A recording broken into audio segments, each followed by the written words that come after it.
The Hunt for the Zodiac Killer. Hello and welcome back. Today, we begin an in-depth investigation into one of America's darkest and most enduring mysteries, the hunt for the Zodiac Killer.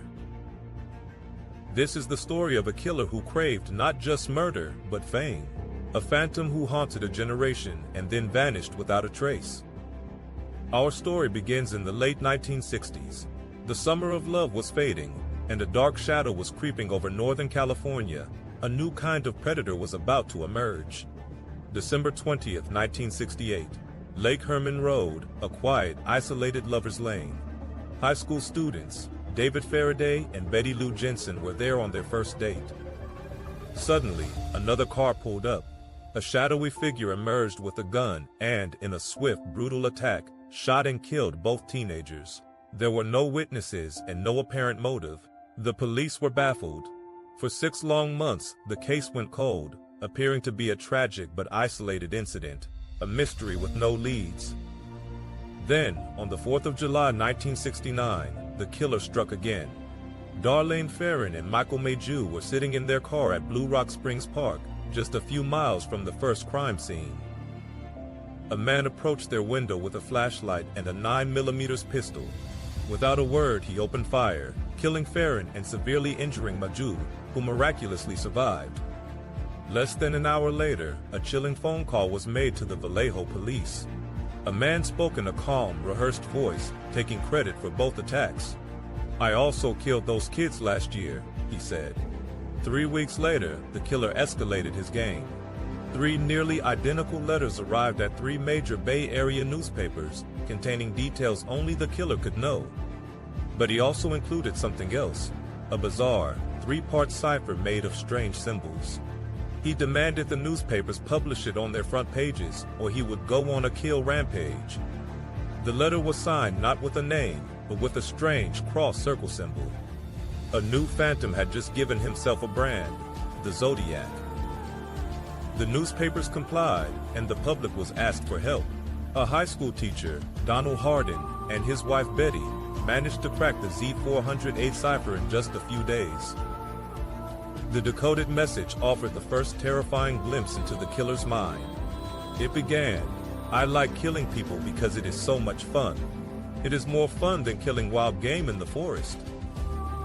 He continued, "The best part of it is that when I die, I will be reborn in paradise, and all the I have killed will become my slaves." He said he wouldn't give his name to prevent them from stopping his collecting.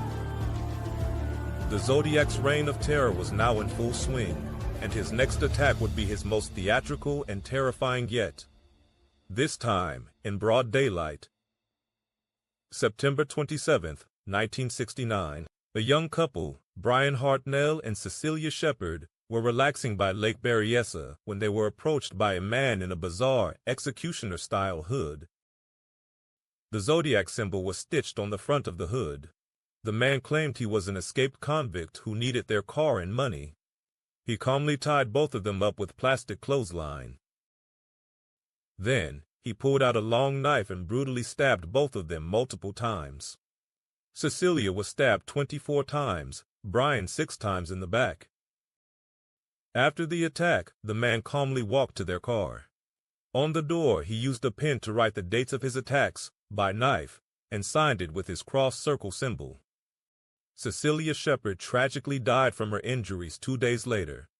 Miraculously, Brian Hartnell survived and was able to give a detailed description of the attack. 2 weeks later, the Zodiac took his hunt from the lonely countryside to the heart of a major city, San Francisco. On October 11th, a taxi driver named Paul Stein was shot in the head at point-blank range by his passenger in the Presidio Heights neighborhood. The killer was seen by teenagers across the street. He calmly wiped down the cab and then tore off a piece of Paul Stein's bloody shirt, taking it with him as a trophy.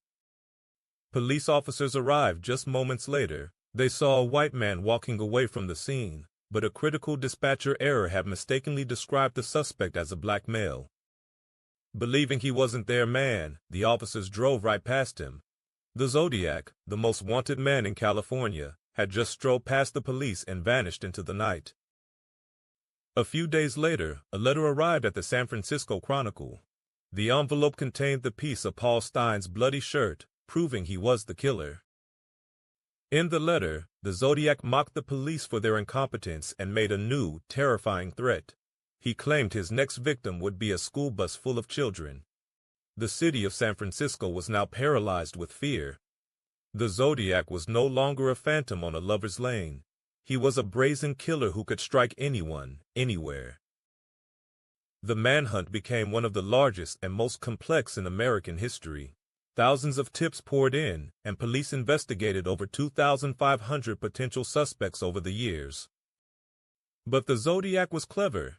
His attacks seemed random, with no clear connection between the victims, making it impossible to predict his next move or build a clear profile. One name, however, consistently rose to the top of the suspect list: Arthur Leigh Allen, a disgraced former schoolteacher with a history of disturbing behavior.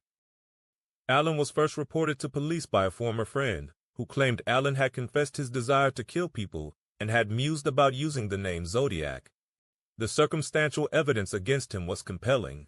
He wore a Zodiac brand watch, the same brand as the killer's symbol, and owned weapons that matched those used in the attacks. He lived in Vallejo, near the first attacks, and was reportedly near Lake Berryessa on the day of the stabbing, telling police the bloody knives in his car were for killing chickens. Years later, survivor Michael Mayhew even identified Allen from a photo lineup as the man who shot him.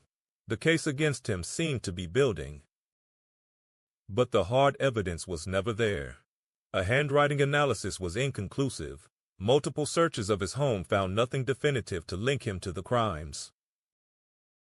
Most damningly, his fingerprints and later his DNA did not match the partial samples recovered by police from the letters and crime scenes.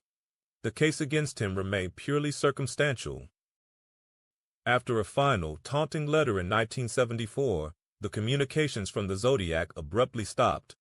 He had terrorized California for 5 years, and then he vanished. The ghost had disappeared back into the shadows, leaving behind a legacy of fear and a puzzle with too many pieces missing. For decades, the case has haunted investigators and captivated the public. It has spawned countless books, movies, and amateur sleuths, all trying to answer one question: who was the Zodiac? In recent years, advances in forensic science and genetic genealogy have offered new hope for solving cold cases, identifying killers from decades-old DNA. Yet, even with this new technology, the identity of the Zodiac killer remains officially unconfirmed. The ghost remains a ghost, always one step ahead. The Zodiac wasn't just a murderer, he was a master of psychological terror. He understood the power of the media and used it to turn himself into a dark, enduring legend. He created a puzzle of ciphers, clues, and contradictions that, to this day, has never been fully solved. The hunt for the Zodiac killer continues, kept alive by dedicated investigators and by those who refuse to let his victims be forgotten. Thank you for joining us on this investigation. If you found this story compelling, please subscribe.